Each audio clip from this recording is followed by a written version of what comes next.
Latest episode দেখুন একদম add free.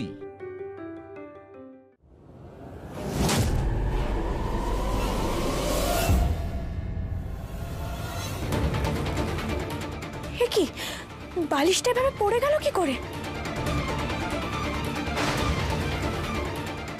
সর্বনাশ, তাড়াহুড়োয় বালিশটা মাটিতে ফেলে দিয়েছি। ডাক্তারবাবু, মায়ের বোধহয় জ্ঞান ফিরেছিল, হাত পা নাড়িয়েছিল, তাই বালিশটা মাটিতে পড়ে গেছে। অসম্ভব,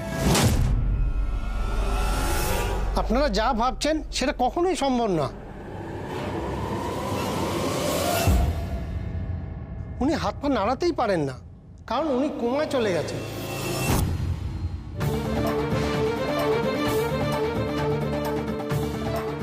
কোমায় চলে যাওয়া মানুষ হাত পা নাড়তে পারে না। কি বলছেন কি ডাক্তারবাবু? ডাক্তারবাবু, আমার মাকে ভালো করে দিন ডাক্তারবাবু। তার জন্য আমাদের যা করতে হয় আমরা করব, শুধু মাকে ভালো করে দিন। শান্ত হন, শান্ত হন। আমার কথাটা শুনুন। কোমায় এমনিতে সরাসরি কোনো চিকিৎসা হয় না, তবে এখন নানা রকম থেরাপি অ্যাপ্লাই করা হচ্ছে, মিউজিক থেরাপি, অ্যারোমা থেরাপি। আমরা শুধু বাইরে থেকে সাপোর্ট দিতে পারি। আরও কিছু মডার্ন প্রসিডিউর আছে, আমি সব রকমভাবে চেষ্টা করব। ডাক্তারবাবু, বলছি যে আমার মায়ের আবার কবে জ্ঞান ফিরবে, আবার কবে কথা বলবে আমার মা? সরি টু সে, সেটা আমি কখনোই বলতে পারবো না। কোনো ঠিক নেই, 6 মাস হতে পারে, 1 বছর হতে পারে, আবার 10 বছর হতে পারে, আবার এখনই হতে পারে, আবার এই অবস্থা থেকে কোনোদিন ফিরলেন না, সেটাও হতে পারে। না না না না, এটা অসম্ভব ডাক্তারবাবু, এটা অসম্ভব। আপনি কি বলছেন? এটা অসম্ভব। তাহলে তো ভালোই হয়েছে, আমাকে আর কষ্ট করে বাকি কাজটা শেষ করতে হবে না, আপনা আপনি শেষ হয়ে যাবে। ও মা, মা শুনছো? ও মা, ওঠো না মা, ওঠো না। তুমি তো বলেছিলে মা, তুমি আমার পাশে সবসময় থাকবে, আমরা একে অপরের পাশে আছি। তুমি না থাকলে আমার কি হবে মা? মা ওঠো না গো, ওঠো না।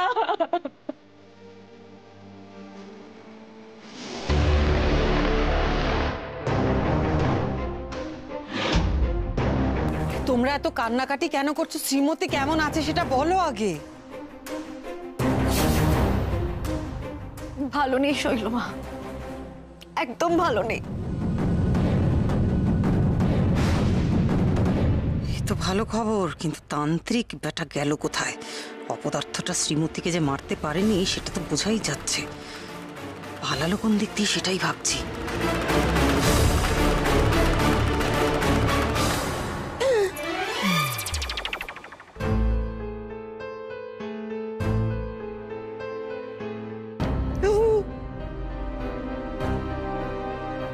তার মানে তান্ত্রিক খাটের তলায় সে দিয়েছে।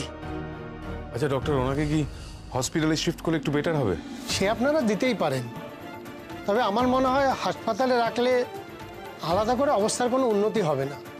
বাড়িতে তবু কাছের মানুষটা পাশে থাকবে। সবে কপালের দোষ, কপালের দোষ মেনে তো নিতেই হবে, আর তো কোনো উপায় নেই আমাদের। মানবো না, মানবো না আমি। এক এক করে আমার ভালোবাসার মানুষগুলো আমাকে ছেড়ে চলে যাবে, আমি কিছুতেই হতে দেব না, কিছুতেই না। আমি যেভাবে হোক মাকে সুস্থ করে তুলবো, ভালো করে তুলবো। বেশ বেশ গৌরী, তুমি যা করার করো, কিন্তু এতজন মানুষ মিলে একজন অসুস্থ মানুষের ঘরে ভিড় করা এটা একেবারেই ঠিক নয়। এটা কি ঠিক বলো? হ্যাঁ, তা তো বটেই। ওনার যাতে ইনফেকশন না হয় সেই ব্যাপারে আপনাদের খেয়াল রাখতে হবে। আমি যেগুলো রুটিন মেডিসিন দিয়েছি সেগুলো চালু করার ব্যবস্থা করুন, তারপর দেখা যাক কি হয়। যাও যাও, ঘর ফাঁকা করো, এখন শ্রীমতীকে সাবধানে রাখতে হবে তো আমাদের। হ্যাঁ হ্যাঁ, সেই ভালো।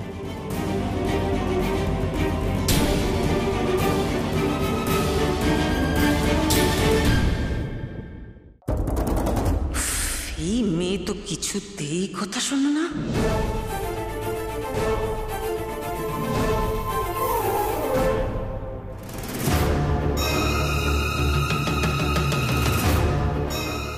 আছি তো, আমি ঠিক করে দিচ্ছি তো। তুমি যাও এখন এখান থেকে, যাও যাও।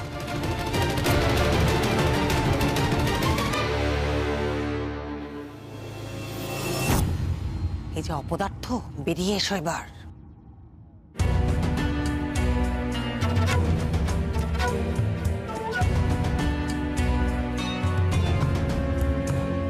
চলো।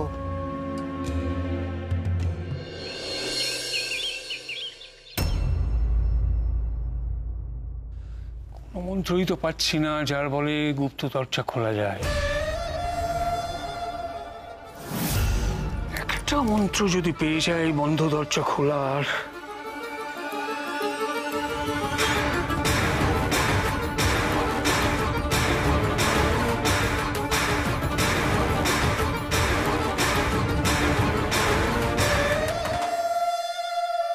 ওকে গো, এসব কি করছো তুমি?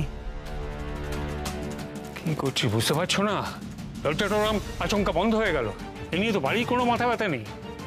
আরে গুপ্ত দরজা এইভাবে হঠাৎ খুলে যাওয়া আবার বন্ধ হয়ে যাওয়া, এটাই কোনো ছোটখাটো ব্যাপার নাকি? কিন্তু কাকাবাবু, ওই দরজাটা তো একটা বিশেষ দিনে খুলেছিল, আবার নিজে থেকেই বন্ধ হয়ে গেছে। সবই হচ্ছে মায়ের লীলা কাকাবাবু। আমাদের জোর জবরদস্তি করে কি লাভ বলুন তো? অপ্পাচিনের মতো কথা বলো না। দরজা খুলেছিল মানে মা নিশ্চয়ই আমাদের কোনো সংকেত দিচ্ছেন, কিছু বলতে চাইছেন। আমাকে জানতেই হবে কোন রহস্যই বন্ধ দরজার উপরে। মায়ের লীলা বোঝার ক্ষমতা যেমন সবার নেই, তেমনি মায়ের কৃপায় যে দরজা খুলেছিল সেই দরজা খোলার ক্ষমতাও সবার থাকে না। কি বলতে চাইছো তুমি? আমি বলতে চাইছি, যেদিন ঘোমটাকালির ঘোমটা খুলেছিল সেদিন আমাদের ঈশান বেঁচে ছিল। এ বাড়িতে দেবতার অংশ হলো ঈশান, তার জন্যই তো এটা সম্ভব হয়েছিল। হয়তো ওই পারত এই অসম্ভবকে সম্ভব করতে। হায় মাধুরী,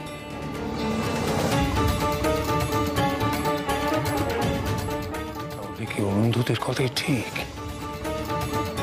একমাত্র ঈশানই পারত এই দরজা খুলতে, কারণ গৌরীর পক্ষে তো সম্ভব নয়। ও তো আমাদের পরিবারের, আমাদের বংশের মেয়ে নয়। যদি তাই হয় তাহলে ঈশানের মৃত্যুর পর এই দরজা কি কোনোভাবেই খোলা যাবে না?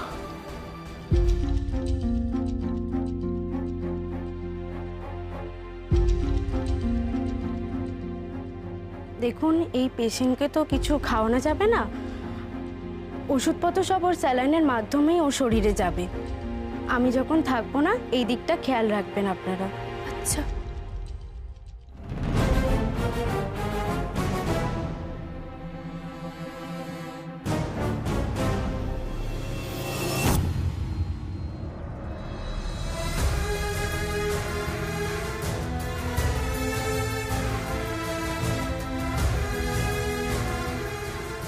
মাগো, বড় বউকে ভালো করে দাও মা, বড় বউকে ভালো করে দাও। তোমার বড় করে পুজো দেবো মা, বড় করে পুজো দেব। তোমার সব জায়গায় পুজো দেব, সব সব দেবস্থানে গিয়ে আমি মাথা খুঁড়বো মাগো। বড় বউকে ভালো করে দাও, ভালো করে দাও মা।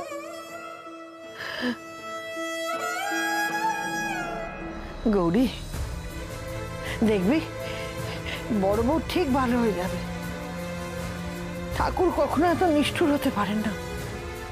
জানিস গৌরী, আমি ভেবেছি যে বাড়ির সবাইকে নিয়ে একবার আশ্রমে যাব, ঈশানের আত্মার শান্তি কামনা করব, আর বড় বউয়ের আরোগ্য কামনা করব। তুই যাবি তো মা? না ছোট ঠাম্মি, আমি আর কোথাও যাব না, কারোর কাছে প্রার্থনা করব না আমি। সে কি রে, কি বলছিস কি তুই? তোমরা যাও ছোট ঠাম্মি, আমি মায়ের কাছে থাকবো। মায়ের কাছে তো কাউকে না কাউকে থাকতে হবে, তাই না? আমি খেয়াল রাখবো মায়ের।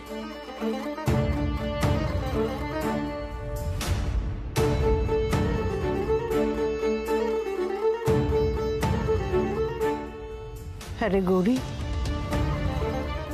যাকে তুই মা বলিস, মা বলতে অজ্ঞান, তার কাছে তুই একবারও যাচ্ছিস না, তার উপর তোর এত অভিমান। ঠিকই বলেছ ছোট ঠাম্মি, তার কাছে তো আমাকে একবার অন্তত যেতেই হবে। আমি যাব মায়ের কাছে।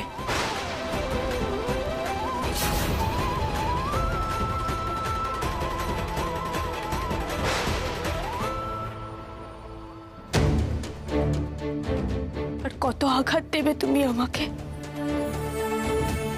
কত? প্রথমে ডাক্তার বাবু, তারপর মা। আমি যাদেরকে একটু আঁকড়ে ধরতে চাই তুমি তাদেরকেই কেড়ে নেবে, তাই না? এমন পাষাণ তুমি। তবে তুমি ভেবো না আমি তোমার কাছ থেকে কিছু চাইতে এসেছি। তোমার পুজো করা তো আমি কবেই ছেড়ে দিয়েছি। তুমি কি ভেবেছো তোমার উপর রাগ করে বা অভিমান করে এসব করছি? না মা, মানুষ তাদের উপরেই রাগ বা অভিমান করে যারা আপনজন হয়। তোমার সঙ্গে তো আমার কোনো সম্পর্কই নেই মা। জানো মা, যে ডাকটা আমার সব থেকে প্রিয় ছিল, যে সম্পর্ক আমার জীবনের আধার ছিল, আজ সেই সব সম্পর্ক আমি ছিন্ন করলাম। আমি আর কোনোদিনও তোমাকে মা বলে ডাকবো না। আমি ভুলে যাব, আমি ভুলে যাব আমি নিজেকে তোমার সন্তান ভেবেছিলাম।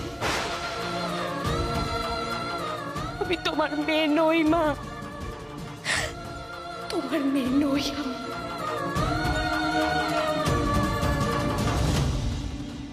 শোনো, যে কথাগুলো আমি বলছি সেগুলো চুপ করে বসে মন দিয়ে শোনো।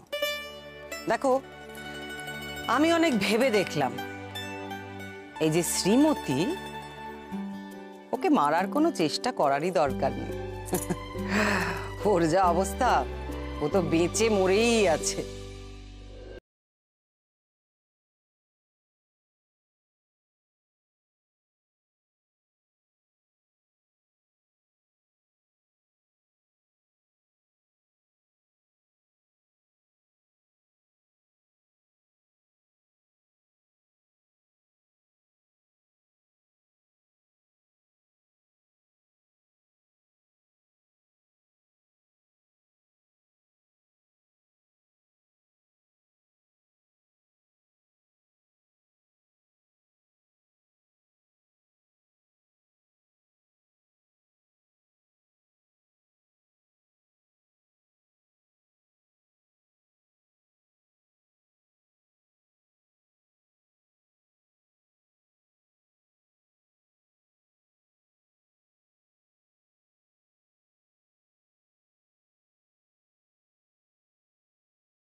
কি হলো কি হয়েছে? কি হলো মানেটা কি? আমার মুখের দিকে ডাক ডাক করে তাকিয়ে কি দেখছো? এতক্ষণ যে কথাগুলো বললাম সেগুলো মগজে ঢুকলো কিনা? আমি এখন যেটা বলছি সেটা ভালো করে শোনো। আমি কয়েকদিনের জন্য বাইরে যাচ্ছি। এই কদিনে এমন কিছু করবে না যাতে ধরা পড়ে যাও, বুঝেছো? আপনি চলে গেলে আমার কি হবে? কি আবার হবে? এতদিন ছিলে ভণ্ডতান্ত্রিক, এখন ভণ্ড পুরোহিত হয়ে থাকবে, কি হবে? আর শোনো, মন্ত্রগুলো ভালো করে মুখস্থ রাখবে, বুঝেছো? আমার ভেতরটা যে কি হচ্ছে, আমি যে আপনাকে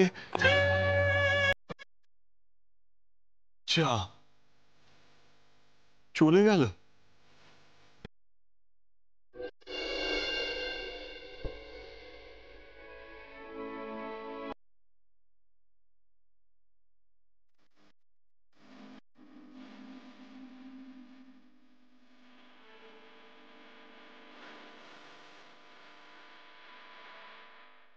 গৌরী, মাগো,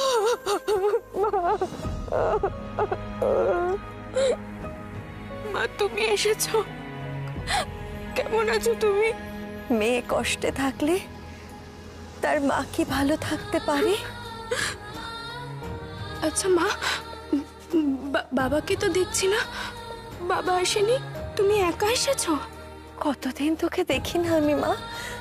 আয় আমার সাথে, আয় বস, আমার কাছে একটু বস তো। কতদিন বাদে দেখলাম তোকে। বুঝতেই তো পারছো মা, এই কদিনে কত কিছু ঘটে গেল। আমার কপাল পুড়েছে যে মা। আর তার উপর জানো, আমার শাশুড়ি মাও খুব অসুস্থ গো।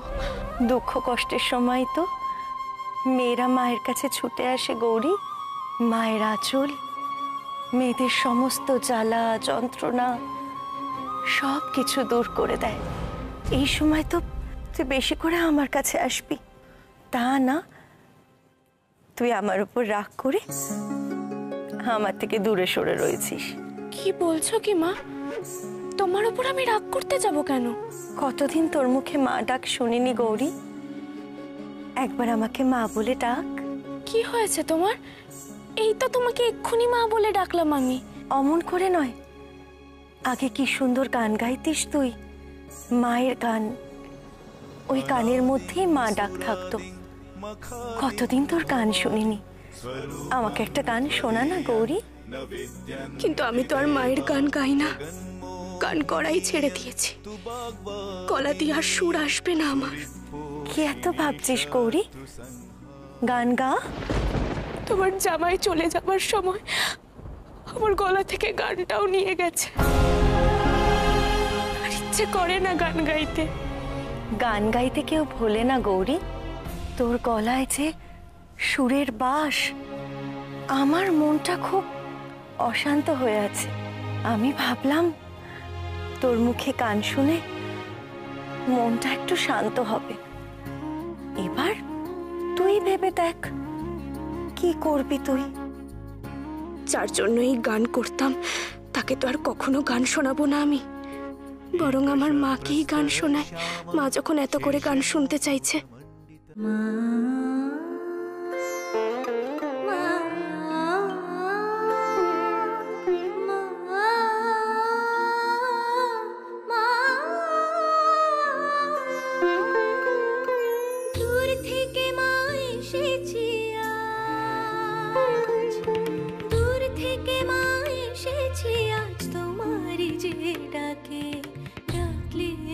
কেমন করে রইব ছেড়ে মাকে, এসেছি তোমার যে ডাকে, তোমার যে ডাকে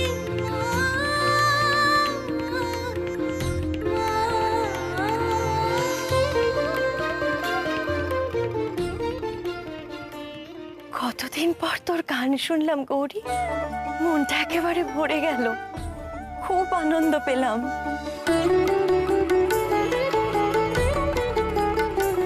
কি হয়েছে মা, অমন করে তাকিয়ে আছো? বলবো? বলো না। আমার বড্ড খিদে পেয়েছে রে গৌরী, আমাকে একটু খেতে দিবি মা? আজ মায়ের কি হয়েছে? মা তো এ বাড়িতে এসে কিছুই মুখে দিতে চায় না। কি সুন্দর একটা খিচুড়ির গন্ধ পাচ্ছি। খিচুড়িটা তো ওনাকে নিবেদন করার জন্য। ওনাকে মানে কাকে? ওই যে উনি, ওনাকে। আমার খুব খিদে পেয়েছে, আমি ওই ভোগটাই খাবো। ভোগটা তো এখনো ওনাকে নিবেদন করা হয়নি, তোমাকে কি করে দেব? না না না না, আমাকে ওই খিচুড়িটা খেতে দে না গৌরী। ভোগ নিবেদনের আগে মা সেটা খেতে চাইবে, এ তো আমি ভাবতেও পারিনি। অবশ্য একদিকে ঠিক আছে, ওই ভোগ আমি মাকেই খাওয়াবো, আমি তো আর ওনাকে ভোগ খাওয়াতে যাব না।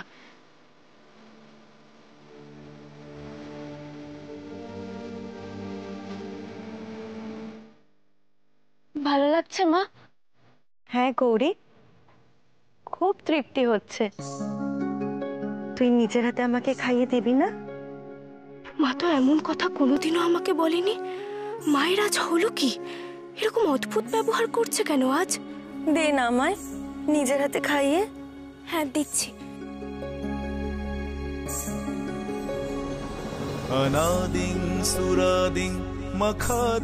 কতদিন পর এত তৃপ্তি করে খেলাম আজ। মানে? গৌরী, আমাকে একটু হাত ধোয়ার জল এনে দিবি মা? এনে দিচ্ছি মা।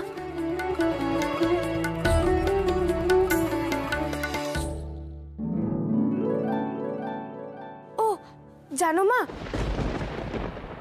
এ কি এক্ষুনি তো এখানে ছিল, এইটুকু সময়ের মধ্যে যাবে কোথায়? ও মা, মা কোথায় গেলে তুমি? গৌরী,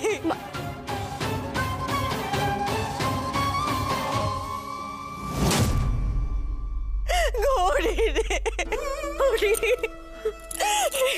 গৌরী। মা তুমি তো এক্ষুনি এখানে ছিলে, তুমি বাবার সঙ্গে এলে কি করে? আর এরকম তো কান্নাকাটিও করনি। আমি তো আগে এখানে আসিনি মা। কি বলছো তুমি? তুমি তো ওখানে বসেছিলে, তুমি বললে আমার খিদে পেয়েছে, খেতে দে। আমি তো নিজের হাতে খাইয়েও দিলাম তোমাকে, তুমি ভুলে গেলে? কি সব বলছিস তুই? হ্যাঁ আমি, তুমি না তো কে? তুমি তো বারবার বললে আমাকে মা বলে ডাক, মা বলে ডাক। আমি আর কোনোদিনও তোমাকে মা বলে ডাকবো না, আমি তোমার মেয়ে নই মা।